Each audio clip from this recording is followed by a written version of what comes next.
2014 में मेरी परिवार और मैंने ब्रुकलिन के अपने पुराने अपार्टमेंट से टेनेसी की पहाड़ियों में जाने का निर्णय लिया। मेरे माता पिता के अनुसार वहां जीवन बहुत आसान था। वे सिटी से नफरत करते थे और जैसे जैसे वे दोनों बड़े हो रहे थे उन्हें ग्रामीण इलाकों से और भी जुड़ाव होने लगा था। प्लेन टिकट्स की कीमत बहुत अधिक थी और हमारे पास ज्यादा पैसे नहीं थे। इस कारण मेरे माता पिता ने यह निर्णय लिया कि हम न्यूयॉर्क से टेनेसी तक कार से जाएंगे। यह एक लंबी यात्रा थी, लेकिन हम जितने रोड ट्रिप्स कर चुके थे उसे देखते हुए यह पूरी तरह से संभव था। खैर, हमने अपनी सारी चीजें पैक की और गैटलिनबर्ग के लिए 15 घंटे की यात्रा शुरू की, जो नैशविल से लगभग 4 घंटे दूर था। यह एक लंबी यात्रा थी, लेकिन हम आधे रास्ते में थे और हम हार मानने वाले नहीं थे। अगर मुझे याद है तो हम किसी रोड पर थे जो शायद केंटकी या वेस्ट वर्जीनिया में थी, जो राज्य के पार फैली हुई थी। रात के करीब 1 बजे मैं जागता हूं जब मुझे कार रुकती हुई महसूस होती है। जैसे ही मैं जागा, मैंने अपने पिताजी से पूछा, हम क्यों रुके हैं? और तभी मुझे रोड के बीच में एक व्यक्ति लेटा हुआ दिखाई दिया। मुझे तुरंत समझ में आ गया कि वह एक महिला थी, शायद 40 के आसपास, काले बालों वाली और स्वेटर पहने हुए दिखाई दे रही थी। इस समय मेरे माता पिता कंफ्यूज्ड और चिंतित थे जब मेरे पिताजी ने हमें कार में रहने को कहा और खुद बाहर निकलने लगे। चूंकि मेरे पिताजी एक्स मिलिट्री थे, उनका स्वभाव था कि वह जरूरतमंद की मदद करें या सबसे खराब स्थिति के लिए तैयार रहें।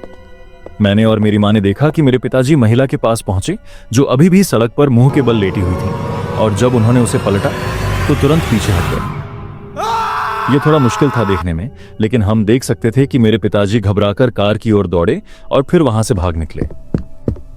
मैं केवल एक बार उसे देख सका जब हम वहां से गुजर रहे थे, और जो मैंने देखा उससे मुझे समझ में आया कि मेरे पिताजी इतना डर क्यों गए थे। अगर मुझे उसे एक शब्द में बयान करना हो तो उसका चेहरा विकृत था, उसकी आंखें बाहर निकली हुई थी, उसका जबड़ा असामान्य था और उसका दाहिना हाथ पीछे की ओर था। यह एक ऐसी स्थिति थी जहां मुझे नहीं लगता कि कोई इंसान किसी के साथ ऐसा कर सकता है। मेरे पिताजी ने जो चीज देखी वह शायद इसका कारण थी कि यह जो किया गया था उसके बारे में एक नीला तारा रोड पर उसके पास स्प्रे पेंटेड किया गया था। हमें नहीं पता था इसका क्या मतलब था या ये किसने किया था, लेकिन मेरा परिवार मानता है कि यह हथियारों के एक समूह का प्रतीक था। मैं जानता हूं यह एक पागल थ्योरी है ना? लेकिन क्या आप हमें दोषी ठहरा सकते हैं? हमें वहां से अगले 3 घंटे लग गए जब हम एक छोटे से शहर में पहुंचे, जहां मेरे पिताजी ने शुक्र है कि पुलिस रिपोर्ट दर्ज की। हमें हत्या का सटीक स्थान नहीं पता था, केवल इतना ही कि यह कहीं दूर दराज की सड़क पर था।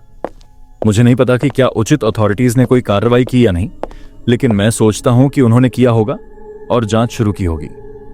2 महीने बाद मैं रेडिट पर स्क्रॉल कर रहा था जब मैंने एक पोस्ट देखी जो मुख्य रूप से डिसअपीयरेंसेस और थ्योरीज पर केंद्रित थी। मुझे इस तरह के रहस्यों में दिलचस्पी थी, इसलिए मैंने इसे देखा। उस पोस्ट में कई पिक्चर्स और वीडियोस थे जो ये दिखा रहे थे कि ये लोग कहां गायब हो सकते हैं और किस कारण से गायब हो सकते हैं। मैं एक फोटो पर पहुंचा जिसमें मुझे कुछ बहुत ही फेमिलियर दिखाई दिया, और तभी मुझे नीला तारा दिखाई दिया। वही नीला तारा जो मैंने उस रात रोड पर देखा था। इस बार किसी ने एक पिक्चर ली थी जिसमें नीला तारा एक ट्री की छाल पर स्प्रे पेंटेड किया हुआ था। पोस्ट का टाइटल कुछ ऐसा था, इस प्रतीक को एक हाइक के दौरान पाया।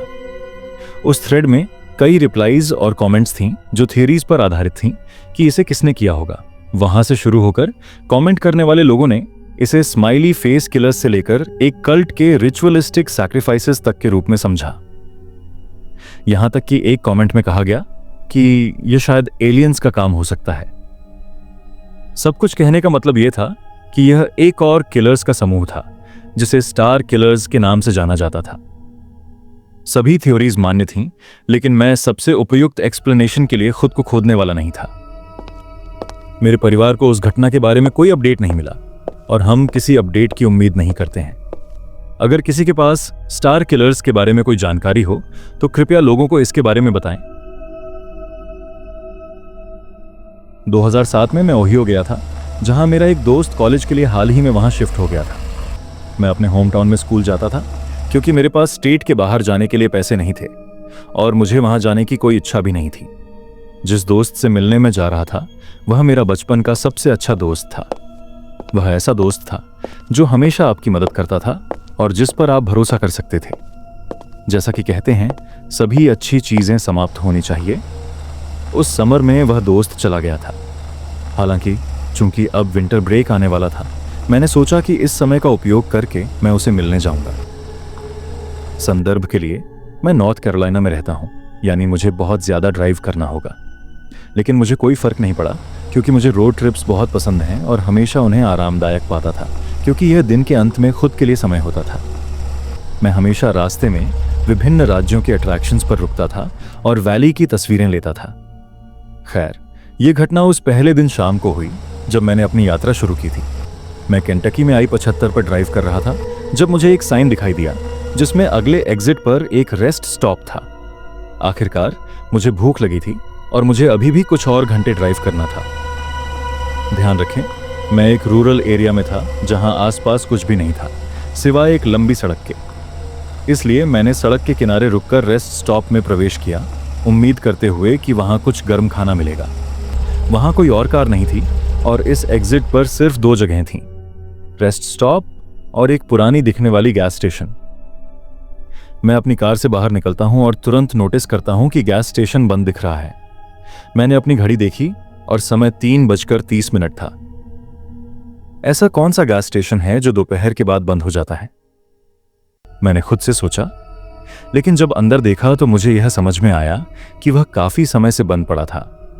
दरअसल अंदर कुछ भी नहीं था सिवाय कुछ शेल्व्स के जो इधर उधर रखे हुए थे और कुछ टूटी हुई बीयर की बोतलें। यह साबित हो गया कि यह गैस स्टेशन वाकई में बंद हो चुका था, जो मुझे निराश कर गया। जैसे ही मैं अपनी कार में वापस जाने वाला था, मुझे गैस स्टेशन के पीछे किसी का सिर दिखाई दिया। वह व्यक्ति खुद को दिखाने नहीं आया, लेकिन मुझे पता था कि वह मुझे देख रहा था। हालांकि वह मुझे देखे बिना छुपने की कोशिश कर रहा था। मैंने उन्हें हल्का सा हाथ हिलाया, यह दिखाते हुए कि मैंने उन्हें देख लिया था, लेकिन उनके चेहरे पर कोई प्रतिक्रिया नहीं आई। जैसे ही मैं अपनी कार के पास पहुंचा, मुझे वह व्यक्ति गैस स्टेशन के पीछे से बाहर आते हुए दिखाई दिया। वह एक आदमी था जो शायद अपने 40 या 50 के दशक में था। वह व्यक्ति ज्यादा सुखद नहीं दिख रहा था। हालांकि यह थोड़ा अजीब था।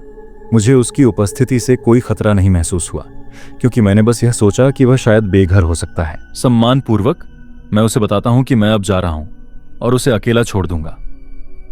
ऐसा लगता है कि यह काम कर गया, क्योंकि मैंने उसे गैस स्टेशन के पीछे जाते हुए देखा और फिर वह मेरी नजर से ओझल हो गया। मैं अपनी कार में वापस बैठकर रेस्ट स्टॉप से बाहर निकला और सड़क पर आ गया। लगभग 20 मिनट बाद मैं सड़क पर था जब अचानक मेरी कार से एक स्क्रीचिंग आवाज आई और फिर पूरी तरह से बंद हो गई। बड़बड़ाते हुए मैंने कार को रोककर बाहर निकला, यह देखने के लिए कि समस्या क्या थी। जो मैंने देखा वह मेरे शरीर में सिहरन पैदा कर गया। मेरी कार के चारों टायर्स फटे हुए थे, सभी। फिर मुझे एहसास हुआ कि किसी ने यह काम किया होगा। जब मैं गैस स्टेशन में देख रहा था, याद रखें मेरे टायर्स बहुत अच्छे थे और नुकीली चीजों को सह सकते थे, इसलिए मुझे यकीन था कि यह कोई दुर्घटना नहीं थी। उस समय मैंने तुरंत पुलिस को कॉल किया और मेरी कार को एक बॉडी शॉप में भेजा गया जो दूर नहीं था। मुझे भुगतान करना पड़ा और नए टायर्स के लिए लगभग 1 घंटा इंतजार करना पड़ा। फिर मैं सड़क पर वापस जा सका और मेरी यात्रा पूरी कर सका। पुलिस ने कहा कि उन्होंने रेस्ट स्टॉप की जांच की, लेकिन जो व्यक्ति मेरी कार के साथ यह सब कर गया था वह बहुत दूर जा चुका था। मुझे तब एहसास हुआ कि जो भी व्यक्ति यह काम कर रहा था वह उस आदमी से जुड़ा हुआ था जिसे मैंने देखा था। मेरी बाकी यात्रा उसी तरह से हुई जैसे मैंने योजना बनाई थी और मैं अपने दोस्त से मिल सका। मैंने इस कहानी को कई लोगों से साझा किया है और कई लोगों का कहना है कि यह बस नशे में धुत बेघर लोग थे। मुझे नहीं पता कि उनके इंटेंशंस क्या थे या अगर मैं ज्यादा देर रुकता तो क्या होता। फिर भी मुझे इस बात का यकीन है कि मैं बहुत खुश हूं कि मैं समय रहते वहां से निकल आया। अब से मैं हमेशा कोशिश करता हूं कि रेस्ट स्टॉप से बचूं जब तक वे खुले ना हों और हमेशा अपनी कार के प्रति ज्यादा सतर्क रहता हूं।